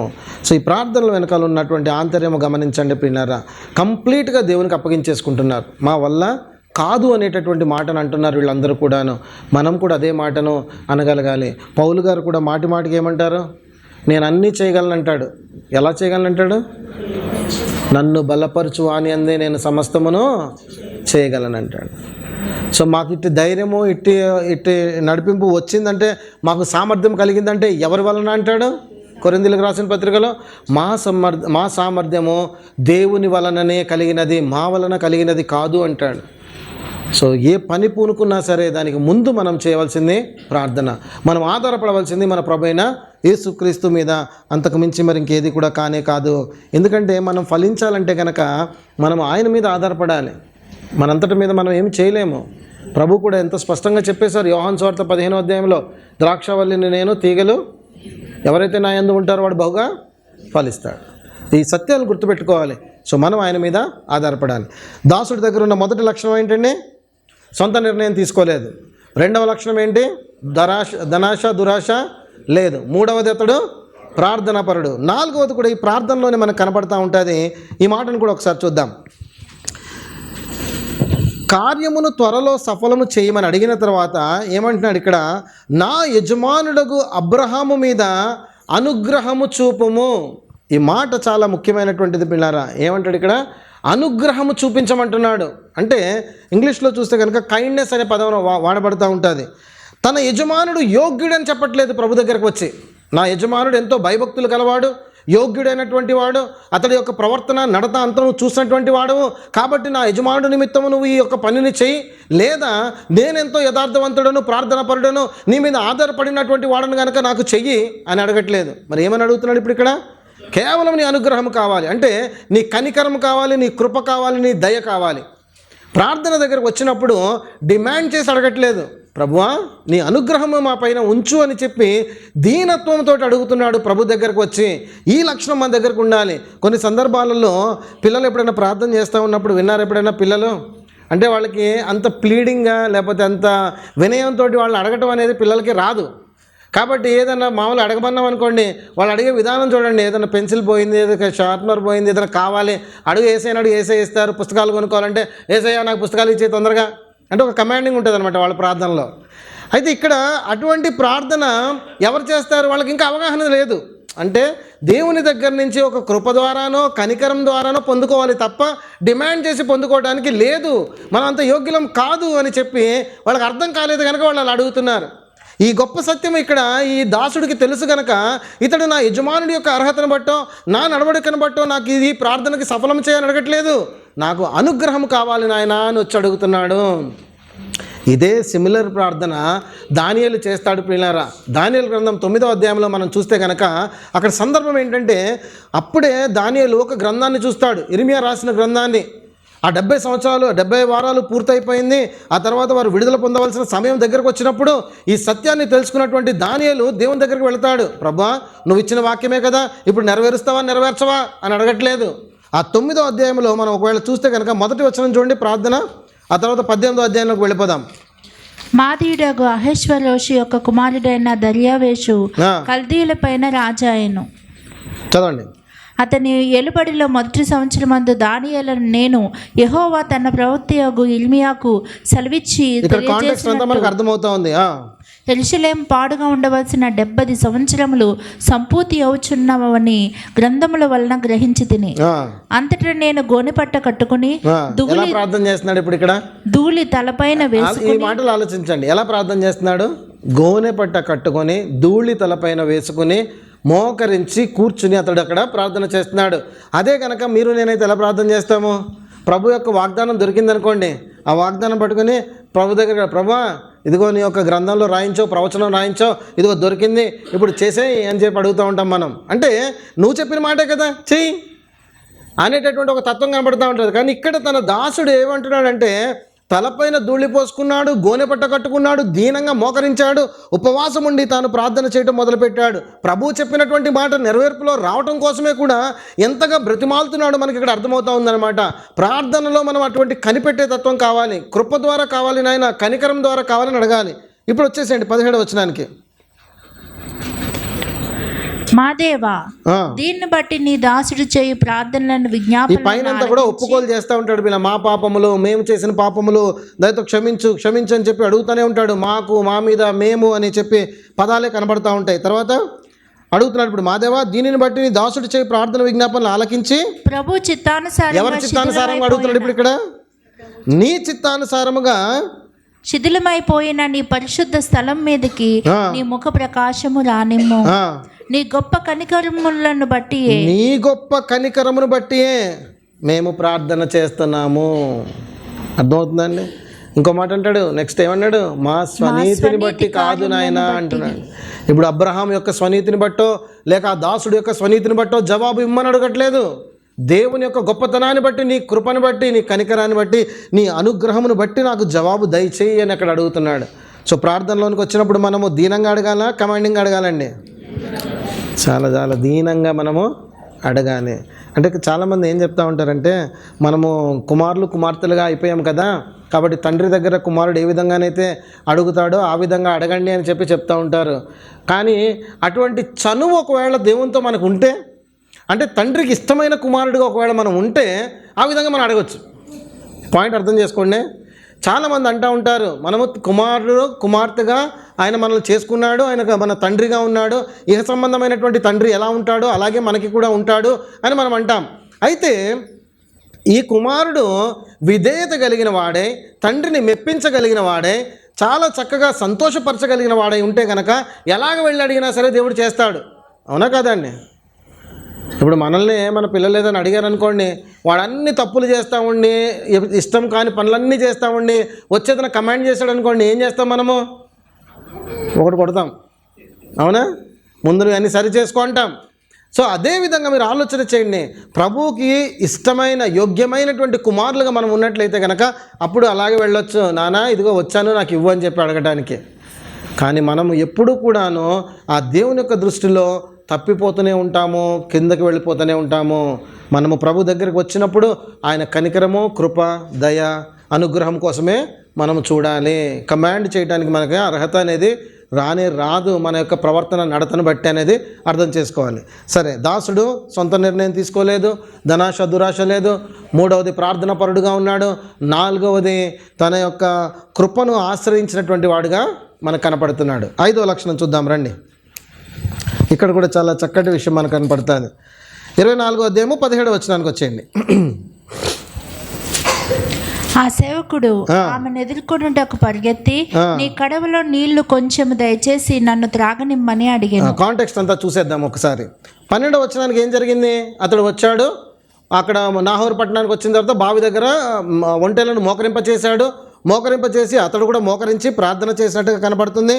చేసిన తర్వాత నాకు అనుగ్రహం చూపించు అని అన్నాడు. అనిన తర్వాత వెంటనే ఒక సూచన అడగటం మొదలుపెట్టాడు. ఇక్కడ 13లో అంటాడు, ఇదిగో ఈ నీళ్ల ఓట దగ్గర నేను ఉన్నాను ప్రభా, పిల్లలందరూ కూడా ఇక్కడికి వస్తున్నారు, అయితే నేను త్రాగునట్లు దయచేసి కడవ వంచమని నేను చెప్పినప్పుడు నువ్వు కూడా తాగు, ఒంటెలు కూడా పోస్తానని ఎవరైతే చెప్తారో వాళ్ళే నువ్వు చూపించినటువంటిదిగా నేను ఎంచుకుంటానని చెప్పి అక్కడ మళ్ళీ కింద అంటాడనమాట, ఇదిగో నీవు నా యజమానుని మీద అనుగ్రహం చూపితివని నేను తెలుసుకుంటాను, అంటే నీ అనుగ్రహం వచ్చిందని నేను అర్థం చేసుకుంటానని చెప్పి అక్కడ అంటాడు.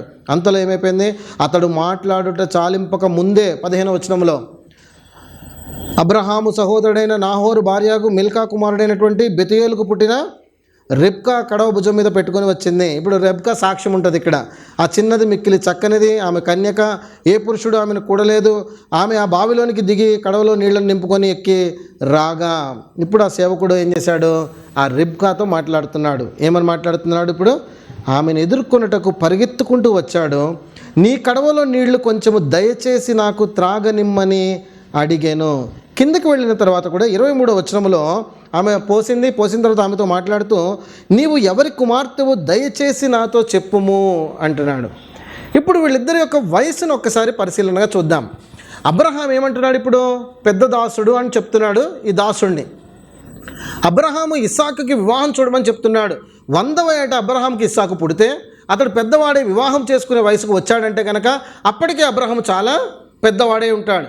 అదేవిధంగా తన పెద్ద దాసుడు అంటే మొదటి నుంచి కూడా అబ్రహాముతో పాటు ఉన్నటువంటి ఒక దాసుడుగా ఉంటున్నాడు. అంటే అబ్రహాముతో సిమిలర్గా ఉన్నటువంటి ఏజ్ గ్రూప్లో ఉన్నటువంటి వాడుగా ఈ పెద్ద దాసుడు మనకు కనపడుతున్నాడు. ఇప్పుడు ఈమె చిన్నది, కన్యక, చక్కనిది అని చెప్పి ఇతను రాస్తున్నాడు. అంటే మంచి యవ్వనంలో ఉన్నటువంటి ఒక స్త్రీగా మనకి రిబ్కా కనపడుతుంది. ఇప్పుడు పెద్ద దాసుడి యొక్క వయసు ఎంత ఉందండి? సుమారుగా 100 పైన 150 దగ్గర ఎక్కడో ఉంటాడు. మరి ఈ యొక్క యవ్వనస్త్రాల యొక్క వయసు ఎంత ఉండుండొచ్చు? 25 లేదా 30 లోపల ఉండుండొచ్చు. అంతే కదండి. 20 to 30 మధ్య, 125 to 150 మధ్య. సో ఈ వయసు వ్యత్యాసం ఎంత ఉందో మీరు అర్థం చేసుకోండి. ఆ వయసులో ఉన్నటువంటి సాధారణంగా వచ్చేటటువంటి పలకరింపు ఏ విధంగా ఉంటుందంటే, మనమైనా సరే పెద్దవాళ్ళు పిల్లల్ని పలకరించినప్పుడు చూస్తూ ఉంటాం. ఏ పాప అది ఇలా పట్రా కాస్త, అరే బాబు ఇట్రారా, అవునా కాదా? సో ఇటువంటి పలకరింపు వస్తుంది. ఇతడిలో ఎంత వినయం ఉందంటే, అంత వయసు కలిగినటువంటి వాడైనప్పటికీ కూడాను పరిగెత్తుకుంటూ రిబ్కా దగ్గరికి వచ్చాడు. వచ్చి ఏమని సంబోధించి అడుగుతున్నాడు? నీ కడవలో నీళ్లు కొంచెము దయచేసి నన్ను త్రాగనిమ్మని అడిగాను. ఒక్క లక్షణం సరిపోతుంది కదా. నిజంగా మనము అన్నమంతా ఉడికిందంటే కనుక అంతా చూడాలా, ఒక మెతుకు చాలా? ఇతడిలో ఉన్నటువంటి ఈ లక్షణం మనకు కనపడుతుందా అండి? ఈ లక్షణము కనపడుతుందని మనం ఎలా చెప్పగలమంటే, చివరి లక్షణం చూసినప్పుడు మనకు అర్థమవుతుంది, అవును నిజంగా ఇతడు వినయం కలిగినటువంటి వాడే అని మనకి అర్థమవుతూ ఉంటుంది అనమాట. అంటే ఇతడి మొత్తం సాక్ష్యం అంతా మనం చూసినప్పుడు మనకి ఇది ఎన్లైటన్ అవుతూ ఉంటుంది. ఇతడిలో ఎంతో వినయం ఉన్నట్టుగా మనం చూస్తూ ఉన్నాము. ఉందా లేదండి వినయం అనే లక్షణము? సో వినయముతో కూడినటువంటి ప్రవర్తన కలిగినటువంటి వాడుగా ఈ దాసుడు ఇక్కడ మనకి కనపడుతున్నట్టుగా మనము ఇతడి దగ్గర ఈ 5వ లక్షణాన్ని చూడవచ్చు. ప్రియులారా, వినయం అనే లక్షణము మనము కలిగి ఉండాలని చెప్పేది ఆజ్ఞపూర్వకంగా దేవుడు మనకి ఇచ్చాడు, కానీ ఆప్షన్గా మనకి ఇవ్వలేదు. ఇవ్వలేదండి. కొలసి పత్రిక ధ్యానించినప్పుడు అందరూ ఉన్నారా? కొలసి 3వ అధ్యాయం 12వ వచనంలో ఏమంటాడు? కొలసి 3:12 ఏమంటున్నాడు?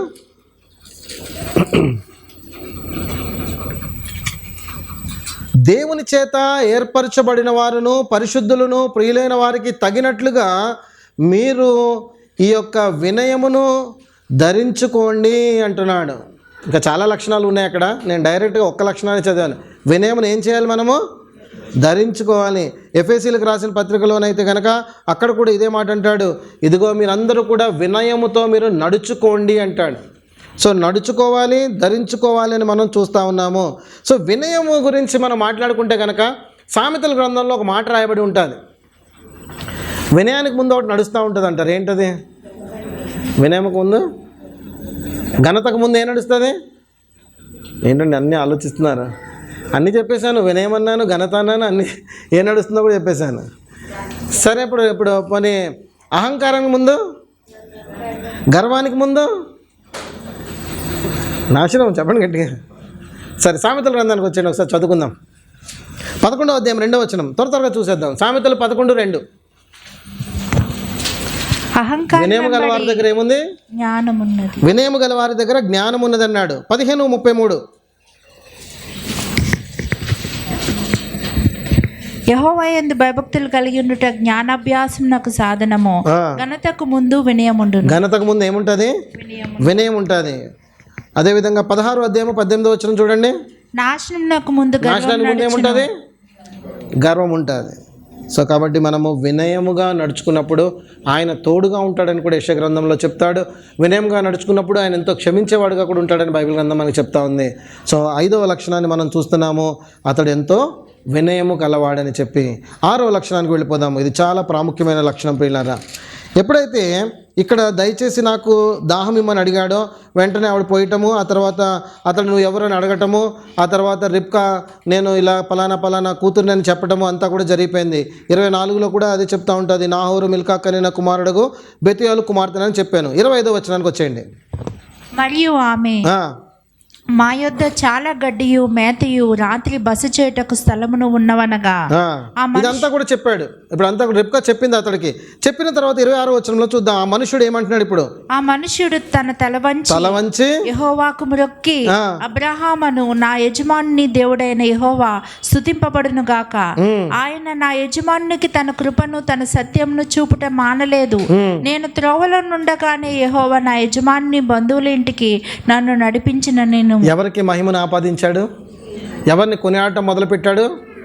చూడండి, పని అవ్వగానే వెంటనే అక్కడ రిబ్కాని కొనియాడట్లేదు, అక్కడ ఉన్నటువంటి పరిస్థితులలో ఏ దానిని కొనియాడట్లేదు, డైరెక్ట్గా వెళ్ళిపోయాడు. ఆ మనుష్యుడు తల వంచి యెహోవాకి మొక్కాడు. నిజంగా ఈ పని మనం చేస్తున్నామా లేదా ఆలోచన చేయండి. ఈ పని మనము చేస్తున్నామా చేయట్లేదా? మనమందరము కూడాను దేవునికి ఆపాదించాల్సినటువంటి మహిమను ఫస్ట్ మనుషులకు ఆపాదించేస్తాం, పరిస్థితులకు ఆపాదించేస్తాం, లేకపోతే ఇంకెవరికైనా ఆపాదిస్తాము తప్ప దేవునికి తర్వాత ఆపాదిస్తాం. స్లోగా ఎప్పుడో జ్ఞాపకం వస్తాడు, అన్నీ అయిపోయిన తర్వాత నెమ్మదిగా లాస్ట్లో నిజంగా ఇది దేవుడు చేసిన కార్యమే అని చెప్పి లాస్ట్లో అంటాం మనం. కానీ అతడు రిబ్కా ఇట్లా చెప్పిందో లేదో, ఆ రిబ్కా ముందే ఆ మనుషుడు తల వంచి దేవుని మొక్కడం మొదలుపెట్టాడు.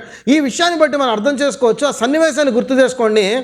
రిబ్కా ఎవరో ఏంటో చెప్పినప్పుడు వెంటనే అతడిలో ఎంత కృతజ్ఞతా భావం బయటకు వచ్చేసిందంటే, అబ్బా దేవా, ఇదిగో అబ్రహాము కోరుకున్నటువంటి విధముగా తన బంధువులలో తన యొక్క వారిలో నుంచే నువ్వు ఈ పిల్లని తీసుకొని చూపించావు నాకు ఈ రోజున, నిజంగా నువ్వు గొప్ప దేవుడవు నాయన అని చెప్పి ఆ రిబ్కా ముందే మొక్కడం మొదలుపెట్టేశాడు ఆ దేవుణ్ణి.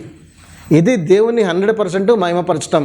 మనమన్నా కొద్దిగా బయట ఎవరి ముందైనా దేవుని మహిమపరచాలంటే సిగ్గుపడతాము, తర్వాత వచ్చి దేవానికి స్తోత్రం అంటామో లేదా మనసులో అనుకుంటాం. కానీ అతడు అక్కడే మోకరించి మరీ చెప్తున్నాడు, తల వంచి మరీ చెప్తున్నాడు, ఇది దేవుని వలన జరిగిన కార్యం అని చెప్పి సంపూర్ణంగా ఆ మహిమను దేవునికి ఆపాదించినటువంటి సందర్భాన్ని చూస్తున్నాం. ఇది ఒక్కచోటే కాదు, మరొక సందర్భంలో కూడా చూస్తాం. 34వ వచనానికి రండి. రెండో సందర్భం 34వ వచనం. అంతటా అతడిట్లా నేను అబ్రహాము దాసుడను, యెహోవా నా యజమానుని బహుగా ఎవరు ఆశీర్వదించాడు అన్నాడు అబ్రహాముని? ఇప్పుడు దేవునికి ఆపాదిస్తున్నాడు, దేవుడే నన్ను ఆశీర్వదించాడు. ఇప్పుడు వాళ్ళ దగ్గర సంభాషణ జరుగుతుందన్నమాట. వాళ్ళు కూర్చున్న తర్వాత ఆ సంభాషణలో కూడా ఏం జరుగుతుందంటే, యెహోవా నా యజమానుని బహుగా ఆశీర్వదించాడు. 49వ వచనానికి రండి. కాబట్టి నా యజమాని ఎడల మీరు దయను మొత్తం అంతా రివ్యూ చేసిన తర్వాత మరొక మారు వాళ్ళతో చెప్తున్నాడు, నా యజమాని ఎడల మీరు దయ నమ్మకమును కనపరిచిన ఎడల అది అయినను నాకు తెలియజెప్పుడి, లేని ఎడల అది అయినను తెలియజెప్పుడి, అప్పుడు నేను ఎటు పోవాలను అటు పోయేదనగా అడుగుతున్నాడు. మీకు ఇష్టమా కాదో చెప్పండి అన్నప్పుడు వెంటనే లాబాను ఏమంటున్నాడు? లాబాను బెతూయేలు ఇద్దరు కూడా ఇది యెహోవా వలన కలిగిన కార్యము, మేమైతే అవునని కానీ కాదని కానీ చెప్పజాలము.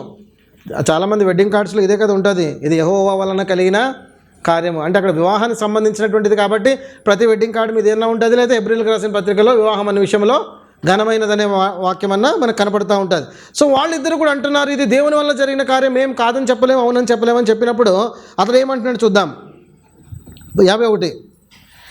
ఇదిగో రిబ్కాని ఎదుటనున్నది, ఆమెను తీసుకొని పొమ్ము, యెహోవా సెలవిచ్చిన ప్రకారము ఈమె నీ యజమాని కుమారునికి భార్య అగును గాకని ఉత్తరమిచ్చిరి. ఈ సంభాషణ అంతా జరగగానే ఇప్పుడు ఆ సేవకుడు ఏం చేశాడో చూడండి. ఇప్పుడు 52. అబ్రహాము సేవకుడు వారి మాటలు విని యెహోవాకు సాష్టాంగ నమస్కారం చేసెను. అంటే ఏంటి?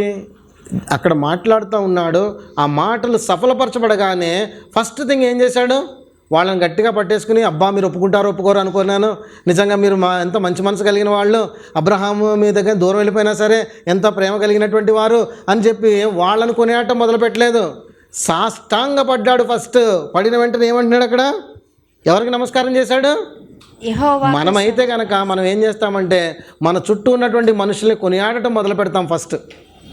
అబ్బా మీరు నిజంగా ఒప్పుకోవటము మా అదృష్టం, మా ధన్యత, మీరు ఇలా మీరు అలా మీరు అది మీరు ఇది కాబట్టి మాకు ఇంత గొప్ప కార్యం జరిగింది. తర్వాత ఇంటికి వచ్చిన తర్వాత మనం మాట్లాడుకుంటాం. అప్పుడు ఎప్పుడుకో లాస్ట్కి నిజంగా దేవుడు కార్యం కదా ఇది, మోకరిద్దాం, ప్రభువా నీకు స్తోత్రం. అప్పుడు వెంటనే ఫస్ట్ జ్ఞాపకం రావాల్సింది మనకి ప్రభువే. మన జీవితంలో ఏ కార్యము జరిగినా సరే అంత అవసరం లేదండి. పొద్దున కళ్ళు తెరిచామంటే దేవుని కృప. బలవంతులు ధనవంతులు ఎంతోమంది మనకన్నా అన్ని విధాలుగా శ్రేష్టమైనటువంటి వారు మరి ఈరోజు చూడలేని స్థితిలో ఉన్నాడు. కానీ ఆయన కృప కదా మనం సజీవ లెక్కలో ఉన్నాం. కళ్ళు తెరిచామంటే దేవానికి స్తోత్రం, నన్ను ఈరోజున సజీవ లెక్కలో ఉంచావు, దేవానికి స్తోత్రం, పునరుద్ధాన దినాన్ని నిన్ను సేవించుకునే బాధ్యత నాకు ఇచ్చావు. క్షణము మనం ప్రభుని కొని ఆడబడడానికి అవకాశం ఉంది మనకి. ఇంకా కార్యాలు జరిగినప్పుడైతే మనం చెప్పనక్కర్లేదు. ఆ దాసుడి దగ్గర ఉన్న గొప్ప లక్షణం చూడండి, అడుగడుగున ఆ దేవునికే మహిమను చెల్లిస్తూ ఉన్నాడు. మాటి మాటికి తల వంచుతున్నాడు, మోకరిస్తున్నాడు, లేదా సాష్టాంగ పడిపోతున్నాడు. కార్యం జరగడం ఆలస్యం, దేవా ఇది నీ కార్యం, దేవా ఇది నీ కార్యం. అటువంటి గొప్ప లక్షణం మనలో ఉండాలి ప్రియులారా. యోసేపు సైతము కూడాను వాళ్ళ అన్నలందరూ అనుకుంటూ ఉంటారు యోసేపు జీవితంలో ఏమనుకుంటారు, అయ్యో మేమే పట్టించేసాము, మేము చేయటం వల్లే ఇలా అయిపోయాడు, మా వలన ఇదంతా జరిగిందని వాళ్ళు అనుకుంటూ ఉంటారు. కానీ యోసేపు మాత్రము దేవుని ప్రణాళిక ప్రకారం వెళుతున్నాడు కనుక దేవుడే నాకు ఈ పని చేశాడని చెప్పి అంటూ ఉంటాడు. ఆదికాండానికి రండి ఒకసారి ఆ యోసేపు అన్న మాటలు కూడా చూడండి. ముందుగా 41వ అధ్యాయం 15-16 వచనం చూడండి. ఫరోకి కళ వచ్చినప్పుడు దాని భావన వివరించమంటాడు. వివరించమన్నప్పుడు అప్పుడు కూడా ఏమంటాడంటే నా వల్ల అయితే కాదు, ఇది దేవుని వల్లనే అవుతుంది అంటాడు. 41వ అధ్యాయం 15-16. ఫరో యోసేపుతో, నేను ఒక కల కంటిని, దాని భావంను తెలుపగల వారెవరూ లేరు, నీవు కలను విన్న ఎడల దాని భావం తెలుపగలవని నిన్ను గూర్చి వింటున్నాను అతనితో చెప్పినందుకు యోసేపు నా వలన కాదు. యోసేపు ఏమన్నాడు ఇప్పుడు అక్కడ? నా వలన. అదే మనమైతే కనుక దేవుడు నాకు ఒక గొప్ప తలాంతి ఇచ్చాడు, అది నీకు అంటే మనం ముందు సెల్ఫ్ బూస్ట్ అనమాట. అసలు ఆ తలాంతి ఎలాంటిదంటే నువ్వు ఏ కళ అయినా చెప్పు, దాని భావన నేను చెప్తాను. అంతా కాదనుకుంటావా, నీకేం కళ వచ్చిందో నువ్వు చెప్పపోయినా కూడా నా కళ కూడా చెప్పేస్తాను, అంత గొప్ప తలాంతి నా దగ్గర ఉందని చెప్పి మనల్ని మనం బోస్ట్ చేసుకుంటాం. నేను ఒకసారి ఆ భక్ష్యకారులకి ఆ యొక్క ద్రాక్షారసం వేసేవాళ్ళకి మొత్తం నేనే చెప్పాను, చెప్పినట్టు జరిగింది కదా, నీకు కూడా చెప్తాందా, సెల్ఫ్ బూస్ట్ ఉంటుంది. అక్కడ యోసేపు అలా కాదు. ఈ మనసు ఉంది చూసారా, దేవుని మహిమపరిచే మనసు నరాల జీర్ణించుకుపోతుంది అది. సో యోసేపు కూడా వెంటనే ఏమంటాడు, అతడికి తెలుసు అతడు చెప్పగలడని, అతడికి తెలుసు అతడి దగ్గర తలాంతి ఉందని చెప్పి, దేవుడు ఆ దర్శన భావాన్ని ఇచ్చాడని చెప్పి, అయినప్పటికీ కూడా ఏమన్నాడు అక్కడ, నా వలన, ఎవరి వలన అవుతుంది అన్నాడు, దేవుని వలనే అవుతుంది అన్నాడు. 45వ అధ్యాయానికి రండి, 8వ వచనం. కాబట్టి దేవుడే గాని మీరు నన్ను ఇక్కడికి పంపలేదు. ఎవరు పంపారనుకుంటున్నారు ఇప్పుడు అక్కడికి? వీళ్ళందరూ వాళ్ళ అన్నలందరూ అనుకుంటున్నారు, మేమే అనవసరంగా నిన్ను గుంటలో తోసేసాము, ఇష్మాయిల్కి అమ్మేశాము, దాని నువ్వు ఇక్కడికి వచ్చావు, మా వల్లనే జరిగింది, బాధంతా నువ్వు మా వల్లనే అనుభవిస్తున్నావు అని చెప్పి వాళ్ళు అనుకుంటా ఉంటే అక్కడ యోసేపు సింపుల్గా అనేసాడు, మీరు కాదు, ఎవరు పంపించారు నన్ను ఇక్కడికి? దేవుడే పంపించాడు అని చెప్తున్నాడు. 50వ అధ్యాయము 19వ వచనము. యోసేపు, భయపడకుడి, నేను దేవుని స్థానమందున్నానా, మీరు నాకు కీడు చేయను ఉద్దేశించితిరి గాని నేటి దినమున జరుగుచున్నట్లు, ఈ రోజు జరుగుతున్నట్లుగా అనగా బహు ప్రజలను బ్రతికించినట్లుగా అది మేలుకే దేవుడు ఉద్దేశించెను. దేవుడే దీన్ని ఉద్దేశించాడు, దీన్ని నిర్ణయించాడు, ఆయన సంకల్పం చొప్పున ఇదంతా కూడా జరిగింది అని చెప్పి సంపూర్ణంగా దేవునికే మహిమను ఆపాదిస్తున్నాడు. సో ఈ మనస్సును మనం కూడా కలిగి ఉండాలి ప్రియులారా. దయచేసి అర్థం చేసుకోండి, మీ జీవితంలో ఏ కార్యం జరిగినా సరే, అది చిన్నదైనా పెద్దదైనా మహా గొప్పదైనా సరే, ఫస్ట్ ఫార్మోస్ట్ థింగ్ మీ మనసులో గుర్తు రావాల్సింది మన ప్రభువైన యేసుక్రీస్తు. అంతే, ఆయన వలననే జరిగింది అని చెప్పాలి. అందుకనే మన పౌలు గారు కూడా మాటికి ఆయన వాడే పదం ఏంటంటే, నేను ఏమై ఉన్నాను అది కేవలం దేవుని కృప వలన అయి ఉన్నాను అంటాడు. కంప్లీట్గా ఆపాదించేశాడు, కృపకే ఆపాదించేశాడు. సో మనం కూడా అదే మాట అనాలి, ఇది దేవుని వలననే అనే మాటను అనగలగాలి. ఇది 6వ లక్షణము. చివరి లక్షణం చూద్దాం, 7వ లక్షణము. 31వ వచనానికి వచ్చేయండి. ఆదికాండము 24వ అధ్యాయము 31వ వచనం. లాబాను యెహోవా వలన ఆశీర్వదింపబడినవాడా. ఇప్పుడు ఇక్కడ అతడు పొందిన ఒక గొప్ప సాక్ష్యాన్ని మనకి ఇందులో రాయబడింది. ఇప్పుడు ఏం జరిగింది, సందర్భం ఏంటి? ఎప్పుడైతే రిబ్కా తన యొక్క కుటుంబ సభ్యుల వివరాలు చెప్పిందో వెంటనే దేవుని స్తుతించాడు, నువ్వు కార్యం సఫలపరిచావు ప్రభు అన్నాడు. అనిన వెంటనే రిబ్కా ఇంటికి వెళ్ళింది. ఇంటికి వెళ్ళగానే లాబాను చూశాడు, అమ్మ నీకు ఎక్కడిది ముక్కు కమ్మి కడియము ఎక్కడివి ఇవన్నీ అంటే, ఇదిగో పలానా మనుష్యుడు వచ్చి ఇచ్చాడనగానే పరుగున లాబాను ఏం చేస్తాడు, అతని దగ్గరికి వెళతాడు. వెళ్ళి అతను ఏం చేస్తాడు, రమ్మంటాడు తనతో పాటు. అతను ఇద్దరు కూడా కలిసి వస్తారు. కలిసి వచ్చిన తర్వాత ఆ పెద్ద దాసుడు ఏం చేస్తున్నాడు, ద్వారము దగ్గరే నిలిచి ఉన్నాడు. ద్వారం దగ్గరే నిలిచున్నప్పుడు అతడు అంటున్నాడు లాబాను, ఇప్పుడు యెహోవా వలన ఆశీర్వదింపబడిన వాడా లోపలికి, మన గౌంటి మీద ఉంటుంది కదా, మన గుమ్మాల మీద వాటి మీద యెహోవా వలన ఆశీర్వదింపబడిన వాడా లోపలికి రమ్ము అంటే కాంటెక్స్ట్ మనకు అనవసరం, మనం రాసుకుంటూ ఉంటాము ఈ మాట అంతా కూడా. నేను నీ పిల్లలను పోషించేదను, ఇలాంటివన్నీ కూడా క్యాప్షన్స్గా, ఇవన్నీ అంటే కాంటెక్స్ట్ ఉండదు, సందర్భం ముందే వెనక ఏముండదు, కత్తిరించేసిన ముక్కలు అంటించేసుకుంటూ ఉంటాం అనమాట. ఆ వాక్యం గుమ్మాల మీద ఉన్నా లేకపోయినా ఇక్కడ ఉంటే సరిపోతుంది. ఆ సందర్భాలు ఏంటో మనకు తెలిస్తే మనకు సరిపోతుంది ప్రియులారా. హృదయంలో ఉండాలి ఈ వాక్యం. సరే, ఎంత మంచి సాక్ష్యం పొందాడు ఇక్కడ ఆలోచించండి. ఇప్పుడు ఒక వ్యక్తి అసలు లాబాను పెద్ద దాసుల్లో ఏ విషయాలను చూశాడు, అసలు ఏమైనా చూశాడా?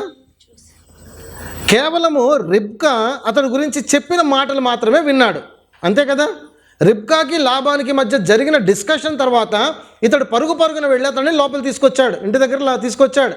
ఇంటి దగ్గర తీసుకొచ్చిన తర్వాత అతడు గురించి అతడు పలుకుతున్న మాట, యెహోవా వలన ఆశీర్వదింపబడిన వాడా లోపలికి రమ్ము అంటున్నాడు. ఎలా వచ్చింది ఇంత గొప్ప సాక్ష్యం అతడికి, పెద్ద దాసుడికి? అతడి యొక్క నడవడిక, అతడి ప్రవర్తన, అతడు వచ్చినటువంటి విధానము, ఆధారపడిన విధానము. అంటే ఇప్పుడు ఏం జరిగిందంటే రిబ్కా మొత్తం లాబానికి చెప్పుంటుంది. ఏమని చెప్పుంటుందో కూడా ఆలోచన చేద్దాం. రిబ్కా అని ఉంటుంది, నేను కడవ పట్టుకుని నీళ్ళకు వెళ్ళాను, వెంటనే ఆ దాసుడు నాకు కొన్ని నీళ్లు పోయమని దయచేసి నాకు పోయమని అడిగాడు, వినయముతో అడిగాడు, వెంటనే నేను పోశాను.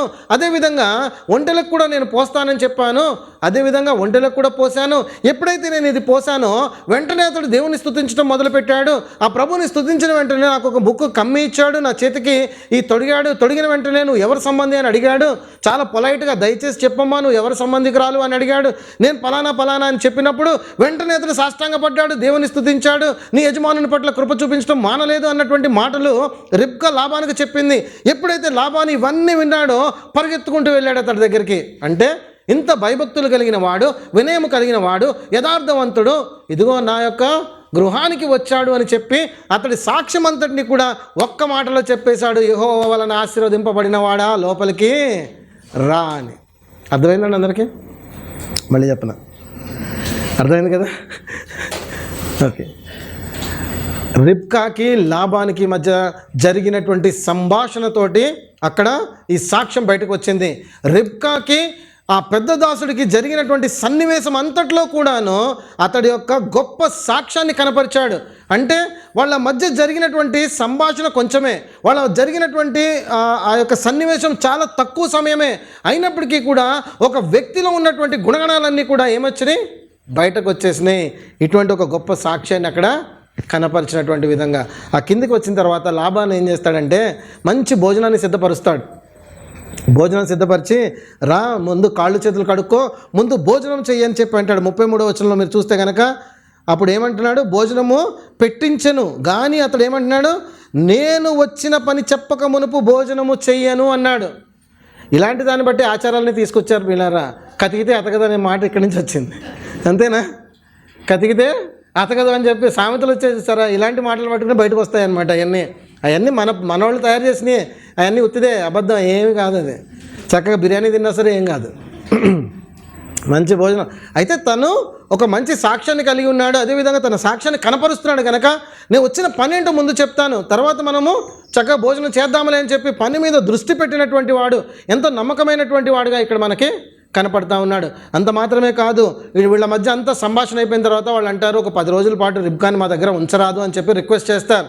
వెంటనే ఏమంటాడు తెలుసా, నా యజమానుడి దగ్గరికి నేను వెళ్ళిపోవాలి, నేను వచ్చిన పనిని దేవుడు సఫలపరిచాడు కనుక నేను ఇమ్మీడియట్గా వెళ్ళిపోతాను, నేను వెకేషన్ మీద రాలేదు, నేను ఒక 10 days ఇక్కడ స్పెండ్ చేయడానికి మాత్రం లేను, పని మీద వచ్చాను, పని ముగించుకున్నాను, నేను వెళ్ళిపోతున్నాను అన్నాడు. వెంటనే తిరిగి బయలుదేరి వెళ్ళిపోతాడు రిబ్కాని తీసుకొని. ఇది అతడి గురించినటువంటి ఒక గొప్ప సాక్ష్యం మనకి బైబిల్ గ్రంథం ఇస్తున్నటువంటిది. కొన్ని విషయాలే మనకి పొందుపరిచాడు. అంటే ఒక వ్యక్తిలో మనము తన యొక్క సాక్ష్యం ఏంటి, తన నడవడిక ఏంటి, ఇవన్నీ కూడా కొంత సమయాన్ని స్పెండ్ చేస్తే మనం గుర్తించవచ్చు. ఏమన్నా గుర్తించవచ్చా, గుర్తించలేమా? ఒక వ్యక్తిని గురించి మనం మాట్లాడుతున్నాం అనుకోండి, ఒక వ్యక్తి చాలా ఎక్కువ శాతము ఒకవేళ దేవుని గురించినటువంటి మాటలే మాట్లాడుతూ దేవునికి సంబంధించినటువంటి, అంటే చాలా సందర్భాలు ఏం జరుగుతూ ఉంటుందంటే ఎవరితోనైనా కొత్తగా మాట్లాడుతున్నప్పుడు వారి యొక్క మాట మనం వింటున్నప్పుడు ఏమవుతుందంటే అధిక శాతం దేని గురించి అయితే మాట్లాడుతున్నారో వాళ్ళ ఇంట్రెస్ట్ ఏంటనేది మనకు అర్థమవుతుంది. ఉదాహరణకి స్పోర్ట్స్ మీద బాగా ఇంట్రెస్ట్ ఉందనుకోండి, వాళ్ళు ఏ ఉదాహరణ తీసుకుని ఏం తీసుకుంటారు, ఆ స్పోర్ట్స్కి సంబంధించిందే తీసుకుంటారు. ఎందుకంటే వాళ్ళ హృదయం అంతా అది నిండి ఉంటుంది, అదే మాట్లాడతారు.